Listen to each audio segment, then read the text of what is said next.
I will never forget that cup of coffee. Well, a couple of years ago, I was traveling when my schedule worked out on Christmas Eve. I thought the airport was going to be a zoo, so I got there a couple hours early. It wasn't crowded at all, so for me, that means coffee. So I get down into my terminal, Terminal D, and I see the sign, I get in line, and so it's my turn to order. And I was greeted with this very warm and sincere welcome. This woman said to me, "Hi, my name's Lily. What's your name?"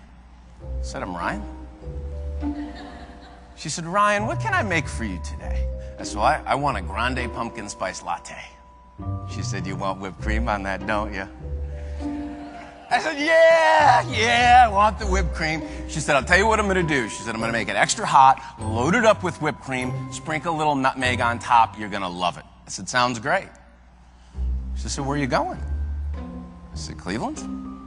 She said, "Are you going back to Cleveland to spend the holiday with your family?" I said, "Yes." Now, at this point, I start looking around for the camera, right? I mean, I'm trying to get a latte. So I move down the line, and the conversation continues, and she's funny. She's asking me questions about my family and our holiday traditions. She's laughing, and I'm laughing, and she hands me my drink and says to me, "Ryan, have a safe trip back to Cleveland. Go create some extraordinary memories with your family. When you come back through the Minneapolis airport, I want you to stop here and tell me all about it."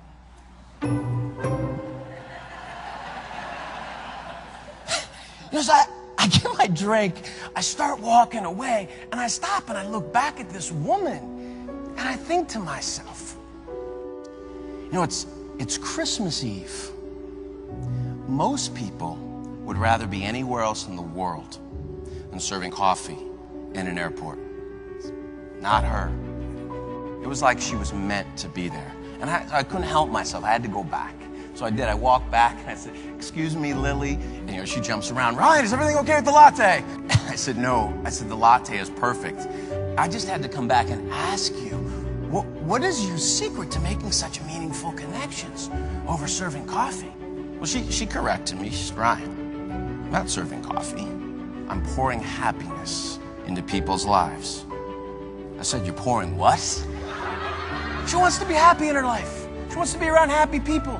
So she chooses, even on Christmas Eve, to smile, to have fun, to help people, to just be happy. It's interesting, when I met Lily, and she would have had no way of knowing this, but I was pretty heavy in the heart and had a lot on my mind. About 3 months before that holiday, I got a call from Mom. We got some really tough medical news about Dad.